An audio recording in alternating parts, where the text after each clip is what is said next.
আসসালামু আলাইকুম দেশে সৌদি আরব প্রবাসী ভাইরা কেমন আছেন? আশা করি ভালো আছেন। আল্লাহর রহমতে আপনাদের দয়ায় আমি ভালো আছি। তো আপনাদের মাঝে আরএস ট্রাভেলস এর পক্ষ থেকে নতুন একটি কাজের আপডেট নিয়ে আসলাম। কাজটি হলো ক্যাটারিং এর কাজ। কাজটি হলো ক্যাটারিং এর, ডিউটি হলো 10 ঘন্টা, বেতন হলো 1400 রিয়াল, থাকা কোম্পানির, খানাও কোম্পানি। যাদের কাজ ও কাফেলার প্রয়োজন আমার ভিডিওতে যে নাম্বার দেওয়া থাকবে সরাসরি ওই নাম্বারে আমার সাথে যোগাযোগ করবেন। আমি আবারও বলতেছি, বেতন হলো 1400 রিয়াল, থাকা খানা কোম্পানির। যাদের কাজ ও কাফেলার প্রয়োজন আমার ভিডিওতে যে নাম্বার দেওয়া থাকবে সরাসরি ওই নাম্বারে যোগাযোগ করবেন। এক সপ্তাহের ভিতরে 100% কাফেলা করে নিবে। এক সপ্তাহের ভিতরে কাফেলা করে নিবে এবং কি 2 বছর পর পর আপ ডাউন টিকিট দিবে।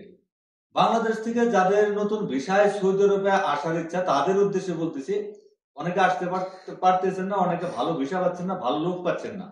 তাই তাদেরকে বলতেছি, আমার ভিডিওতে যে নাম্বার দেওয়া থাকবে সরাসরি ওই নাম্বারে আমার সাথে যোগাযোগ করবেন এবং কি অল্প দিনে অল্প সময়ের ভিতরে আপনার যে যে কাজ আসবেন আমি সেই কাজে নিয়ে আসবো। সবাই ভালো থাকবেন, সুস্থ থাকবেন। আসসালামু আলাইকুম।